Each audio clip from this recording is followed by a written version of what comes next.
इसी नगर में सागर दत्त नाम का एक व्यापारी रहता था। उसके लड़के ने एक बार 100 रुपये में बिकने वाली एक पुस्तक खरीदी। उस पुस्तक में केवल एक श्लोक लिखा था, जो वस्तु जिसको मिलने वाली होती है वह उसे अवश्य मिलती है। उस वस्तु की प्राप्ति को विधाता भी नहीं रोक सकता। अतएव मैं किसी वस्तु के विनष्ट हो जाने पर न दुखी होता हूँ, न किसी वस्तु के अनायास मिल जाने पर आश्चर्य ही करता हूँ, क्योंकि जो वस्तु दूसरों को मिलने वाली होगी वह हमें नहीं मिल सकती, और जो हमें मिलने वाली है वह दूसरों को नहीं मिल सकती। उस पुस्तक को देखकर सागर दत्त ने अपने पुत्र से पूछा, तुमने इस पुस्तक को कितने में खरीदा है? पुत्र ने उत्तर दिया, 100 रुपये में। अपने पुत्र से पुस्तक का मूल्य जानकर सागर दत्त कुपित हो गया। वह क्रोध से बोला, अरे मूर्ख, जब तुम लिखे हुए एक श्लोक को 100 रुपये में खरीदते हो तो तुम अपनी बुद्धि से क्या धन कमाओगे? जैसे मूर्ख को मैं अब अपने घर में नहीं रखूंगा। सागर दत्त का पुत्र अपमानित होकर घर से निकल पड़ा। वह एक नगर में पहुंचा। लोग जब उसका नाम पूछते तो वह अपना नाम प्राप्तव्य अर्थ ही बताता। इस प्रकार वह प्राप्तव्य अर्थ के नाम से पहचाना जाने लगा। कुछ दिनों बाद नगर में एक उत्सव मनाया गया। नगर की राजकुमारी चंद्रावती अपनी सहेली के साथ उत्सव की शोभा देखने निकली। इस प्रकार जब वह नगर का भ्रमण कर रही थी तो किसी देश का राजकुमार उसकी दृष्टि में आ गया।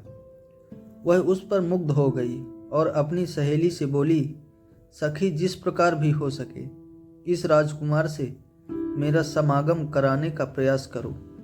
राजकुमारी की सहेली तत्काल उस राजकुमार के पास पहुंची और उससे बोली, मुझे राजकुमारी चंद्रावती ने आपके पास भेजा है। उनका कहना है कि आपको देखकर उनकी दशा बहुत शोचनीय हो गई है।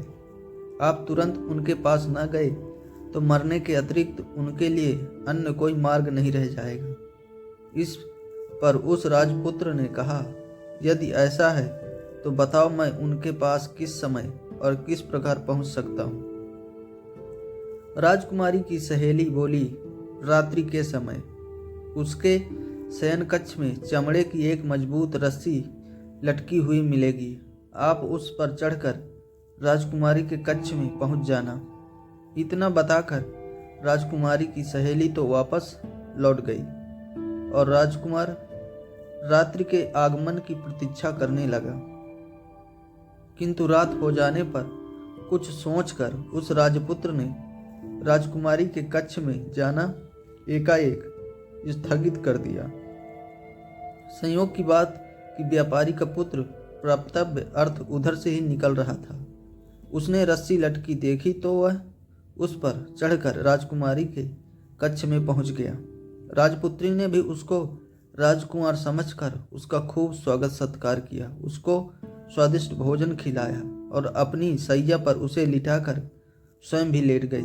व्यापारी पुत्र के स्पर्श से रोमांचित होकर उस राजकुमारी ने कहा, मैं आपके दर्शन मात्र से ही अनुरक्त होकर आपको अपना हृदय दे बैठी हूँ। आप अब आपको छोड़कर किसी और को पति रूप में वर्ण नहीं करूँगी। व्यापारी पुत्र कुछ नहीं बोला, वह शांत पड़ा रहा। इस पर राजकुमारी ने कहा, आप मुझसे बोल क्यों नहीं रहे, क्या बात है? तब व्यापारी पुत्र बोला, मनुष्य प्राप्तक वस्तु को प्राप्त ही कर लेता है। यह सुनकर राजपुत्री को संदेह हो गया। उसने तत्काल उसे अपने शयन कक्ष से बाहर भगा दिया। व्यापारी पुत्र वहां से निकलकर एक जीर्ण शीर्ण मंदिर में विश्राम करने चला गया। संयोग की बात है कि नगर रक्षक अपनी प्रेमिका से मिलने उसी मंदिर में आया हुआ था। उसे देखकर उसने पूछा, आप कौन हैं? व्यापारी पुत्र बोला, मनुष्य अपने प्राप्तव्य अर्थ को ही प्राप्त करता है। नगर रक्षक बोला, यह तो निर्जन स्थान है, आप मेरे स्थान पर जाकर सो जाइए। व्यापारी पुत्र ने उसकी बात को स्वीकार तो कर लिया, किंतु अर्धनिंद्रित होने के कारण भूल से वह उस स्थान पर न जाकर किसी अन्य स्थान पर जा पहुंचा। उस नगर रक्षक की कन्या विनयवती भी किसी पुरुष के प्रेम में फंसी हुई थी। उसने उस स्थान पर आने का अपने प्रेमी को संकेत दिया हुआ था, जहाँ की प्राप्तव्य अर्थ पहुंच गया था। विनयवती वहीं सोई हुई थी। उसको आते देखकर विनयवती ने यही समझा कि उसका प्रेमी आ गया है। वह प्रसन्न होकर उसका स्वागत सत्कार करने लगी। जब वह व्यापारी पुत्र के साथ अपनी सैया पर सोई तो उसने पूछा, क्या बात है, आप अब भी मुझसे निश्चिंत होकर बातचीत नहीं कर रहे? व्यापारी पुत्र ने वही वाक्य दोहरा दिया, मनुष्य अपने प्राप्तव्य अर्थ को ही प्राप्त करता है। विनयवती समझ गई कि बिना विचारे करने का उसको यह फल मिल रहा है। उसने तुरंत उस व्यापारी पुत्र को घर से बाहर जाने का रास्ता दिखा दिया। व्यापारी पुत्र एक बार फिर सड़क पर आ गया। तभी उसे सामने से आती एक बारात दिखाई दी। वरकीर्ति नामक वर बड़ी धूमधाम से अपनी बारात लेकर जा रहा था। वह भी उस बारात में शामिल होकर उनके साथ साथ चलने लगा। बारात अपने स्थान पर पहुंची। उसका खूब स्वागत सत्कार हुआ। विवाह का मुहूर्त होने पर सेठ की कन्या सज धज कर विवाह मंडप के समीप आई। उसी क्षण एक मदमस्त हाथी अपने महावत को मारकर भागता हुआ इधर आ रहा था। उसे देखकर भय के कारण सभी बाराती वर को लेकर वहां से भाग गए। कन्या पक्ष के लोग भी घबराकर घरों में घुस गए। कन्या उस स्थान पर अकेली रह गई। कन्या को भयभीत देखकर प्राप्तव्य अर्थ ने उसे सांत्वना दी, डरो मत, मैं तुम्हारी रक्षा करूंगा। यह कहकर उसने एक हाथ से उस कन्या को संभाला और दूसरे हाथ में एक डंडा लेकर हाथी पर पिल पड़ा। डंडे की चोट से भयभीत होकर वह हाथी सहसा वहां से भाग निकला। हाथी के चले जाने पर वरकीर्ति अपनी बारात के साथ वापस लौटा, किंतु तब तक विवाह का मुहूर्त निकल चुका था। उसने देखा कि उसकी वधू किसी अन्य नौजवान के साथ सटकर खड़ी हुई है और नौजवान ने उसका हाथ थामा हुआ है। यह देखकर उसे क्रोध आ गया और अपने ससुर से बोला, आपने यह उचित नहीं किया। अपनी कन्या का हाथ मेरे हाथ में देने के स्थान पर किसी अन्य के हाथ में दे दिया है। उसकी बात सुनकर सेठ बोला, मुझे स्वयं भी नहीं मालूम कि यह घटना कैसे घटी। हाथी के डर से मैं भी तुम लोगों के साथ यहाँ से भाग गया।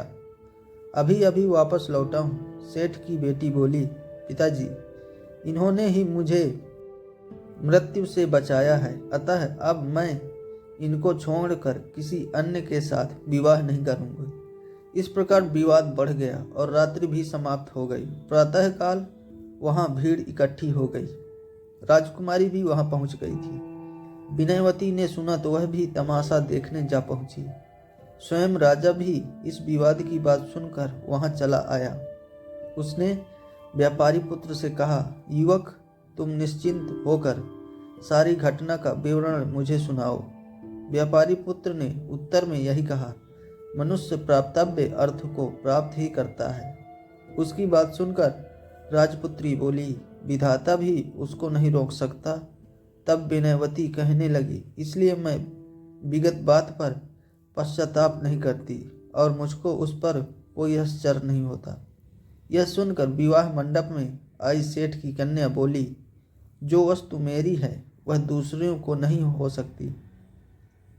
राजा के लिए यह सब पहेली बन गया था। उसने सब कन्याओं से पृथक पृथक सारी बात सुनी और जब वह आश्वस्त हो गया तो उसने सबको अभयदान दिया।